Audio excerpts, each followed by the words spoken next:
Hey BK with Ofer Cohen. Developer is still my real job. The studio is like my midlife crisis. Doug Steiner is a Jersey-born real estate developer now fully immersed in Brooklyn. He lives in Williamsburg and most recently has developed The Hub, the tallest building in Brooklyn. But he's best known for Steiner Studios at the Brooklyn Navy Yard, the largest film and television studio outside of Los Angeles. In our conversation, Doug talks about how he became a key force behind Brooklyn's rebirth. He stuck with his studio, taking on the first major redevelopment at the abandoned Navy Yard in 1999. It was dead when I started. There were packs of wild dogs running around, literally. Just looked like bombs had gone off and nobody wanted to be there. We had to tread carefully with the city. We figured out that the site needed a lot of infrastructure being utilities that were over 100 years old. It needed $28 million worth of infrastructure. Met with the Corporation Counsel for the City of New York, Michael Hess, on the Friday before 9/11. Shook hands that the city would provide the infrastructure. That, went out the window once 9/11 hit. Our neighbors sued us because they claimed we didn't have permits. They claimed it was polluted. Neighbors around the Navy Yard? Outside the Some Navy of the Hasidic community was Outside against the it Navy Yard, because they felt like it was going to change the character of the neighborhood. And they're worried about the outside world. And the quote from the Grand Rabbi at the time was, the movie stars were going to move in and steal their women. Well, that didn't happen. No, and now I have a very good relationship with the community. I'm glad to say. So this is completely out of whack. I mean, this is I had no business doing this. I didn't know what I was doing. I just thought it was an easy no-brainer. Nothing is easy. Nothing is a no-brainer. And at that point, your dad was involved? My dad was somewhat involved. I've been running the company for 20, 25 years at this point. So what's your dad saying? I just do my thing. But about 6 weeks after I signed up the deal, I started divorce. And really, I say, and it's really true, the studio would not have gotten built if I had not been so distracted by my divorce. It was a real acrimonious divorce, took 5.5 years, and my head was not where it should have been. So I had milestones to meet for the city and for the Navy Yard, and I got more and more invested. And before I knew it, I was really invested pretty heavily, and there was no turning back. But had I not been going through a divorce and been more focused on what I know and keeping away from what I don't know, it would never happen. As it got closer to completion, I completely freaked out. I really, really stressed out that I was in over my head. Didn't know what I was doing. New industry. Unproven in New York City at that point because the business was moribund. The only thing shooting in New York was Law & Order and the occasional Woody Allen movie. Right. So 6 months before the studio was set to open, the Steiner family lobbied for tax credit for film production in New York State. And that was signed into law essentially at our ribbon cutting with Mel Brooks, Governor Pataki, Mayor Bloomberg. And our first production was the remake of The Producers by Mel Brooks. At the time, all we heard was, no one will ever go to Brooklyn. Right. You guys are crazy. And at the time, Brooklyn was not a popular destination. It was a second choice at best. And I think, luckily, it turned out to be one of the transformative projects for Brooklyn. I think Barclays, I think Brooklyn Bridge Park, I think our project, I think what Willentis did at Dumbo, and I think the rezoning of Williamsburg are what really were the catalysts. But our business is very difficult, if not impossible, to finance. There are no long-term leases. These companies come for a feature film or a season of television. No guarantee of subsequent seasons. A season isn't even a full year. And some dependence on that tax credit, which has to get renewed every few years. So it's difficult. And you still run the studios? I work from the studios, I run the studios, and I run the real estate business. That's like completely two different roles, two different jobs in a way. The studio business is more fun because it's much more dynamic. We have 1,200, 1,500 people on the lot on a given day if it's everyone is shooting on the same day. And to have that many people happy to be at work and loving what they do, there's a vibe that I have never felt anywhere else in any other business in my real estate life. And also, I've never felt it in the LA lots. It just doesn't, it's not the same as New Yorkers all working in this cool environment that right. nobody really knows about and is behind a wall, but it's great. How do you convince big productions to do this in Brooklyn? We have the only real LA-style lot in New York City, and that's a function of being in the Navy Yard, where we have 60 acres, private gated entrance, all the security they need, and really state-of-the-art facilities similar to what they'd have in LA, and we've eliminated all the obstacles to working in New York. So I think that's really why we have our success. And what I like about the business is it's a handshake business. It's a small community, a dozen, 2 dozen top producers in New York City. They all talk to each other. And if you tell them you're going to do something, you better do it. Really, it's a service business. The physical plant is only part of it. I used to think, it's all about the building. We have the best building, best design, best construction. It really doesn't matter if the people that work there don't really jump through hoops to accommodate our customers. And I used to think that was lip service when companies said it's all about people. I thought it was bullshit. I think it's really true. Yeah. And the best compliment I was paid was a producer who came back about a year after we opened for another show. And he said, I have to tell you, Doug, I never heard any of your people tell me no. They always said, let me see how I can do that for you. And that was really the highest compliment I think I could have received. Yeah. And I'm assuming in LA that may not always be the vibe. I think in LA they take the business for granted. I think there's a lot more nepotism through the generations.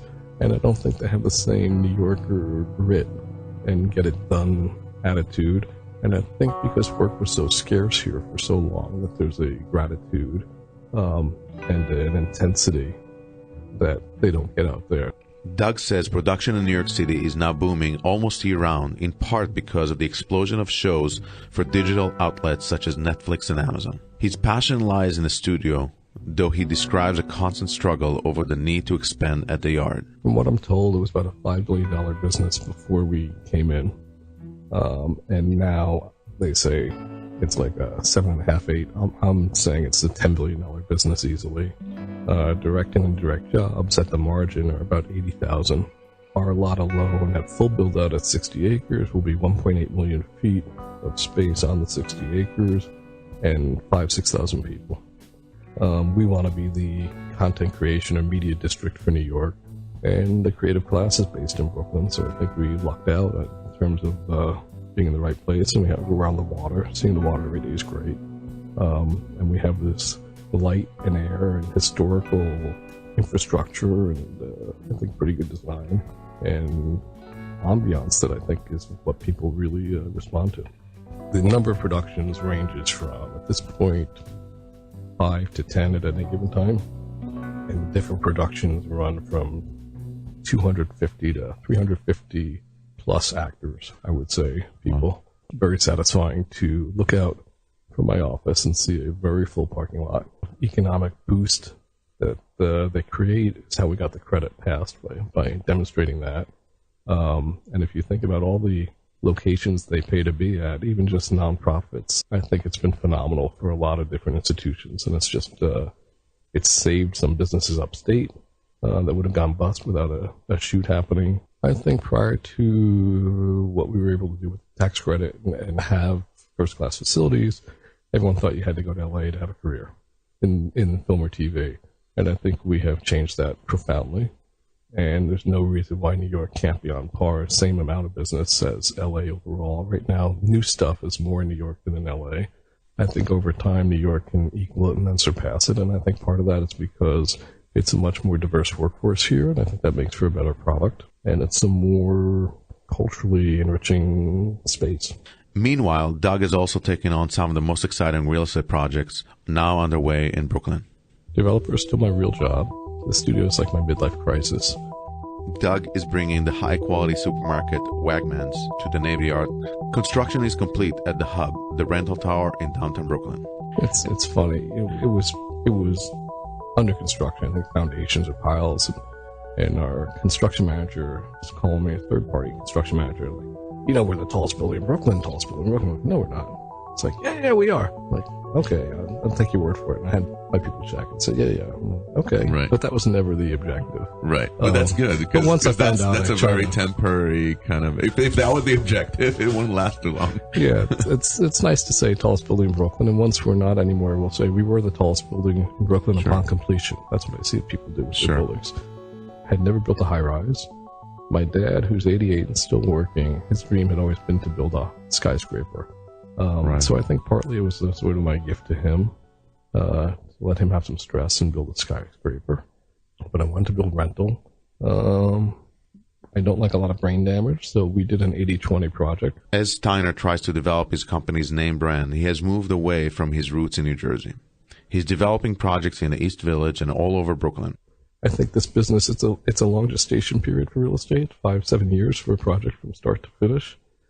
And who knows where the market will be when you're done. So my philosophy is you try to pick a great location and build a really solid product that will be somewhat timeless in its design. Try for timeless and hope for the best. So you're talking about what makes you happy and proud. Look outside your window and seeing all the people working and doing what they love at the yard. When you look at the tallest building in Brooklyn that you didn't know is going to be the tallest, it may not be the tallest forever. What makes you proud on that project, on the hub? I never built such publicly visible projects before as the studios and now hub high-rise.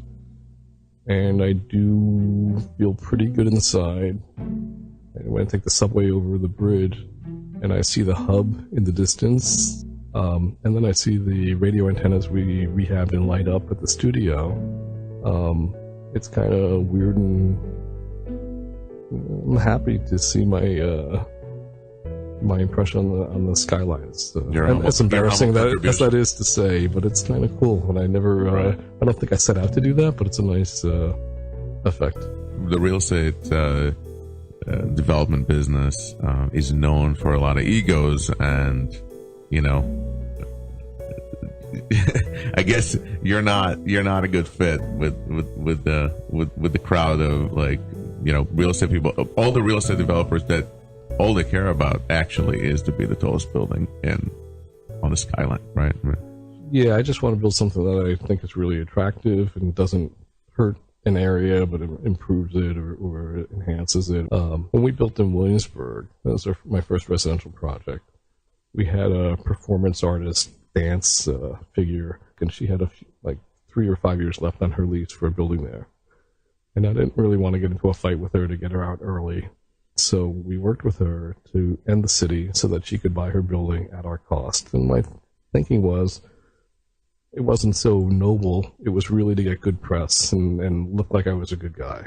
Turned out I love this woman dearly, Elizabeth Strab. She's crazy and brilliant. But we were able to convince our partner and the city she could buy her building at our cost. And I feel good about it in hindsight. I feel great because I didn't chase out what was attractive about the neighborhood in the first place. I helped to stabilize it and let her stay there. I'm there. My kids love it. And I feel a little old, though. I feel like I live on a college campus. Yeah. And Williamsburg has a certain feel. You get off the L train on Bedford, and it's just something that's really hard to replicate. The energy. It's developing and changing so fast and in such creative ways and artistic ways. That amount of concentration of creativity and change, I think, is remarkable. But it's still a 20 to 35-year-old crowd. Right. When I started in Brooklyn, we would never see a stroller in Williamsburg. Went out to lunch, park anywhere on the street. There were 3 or 4 good restaurants. And, it was super mellow and everyone was super cool and living in lofts or squatting somewhere. Right. And it's a very different crowd now. The artsy edge is gone for most of it because it's just the artists have been priced out. But they left a pretty indelible stamp. Looking back, Doug says he's proud of the impact he's had on Brooklyn.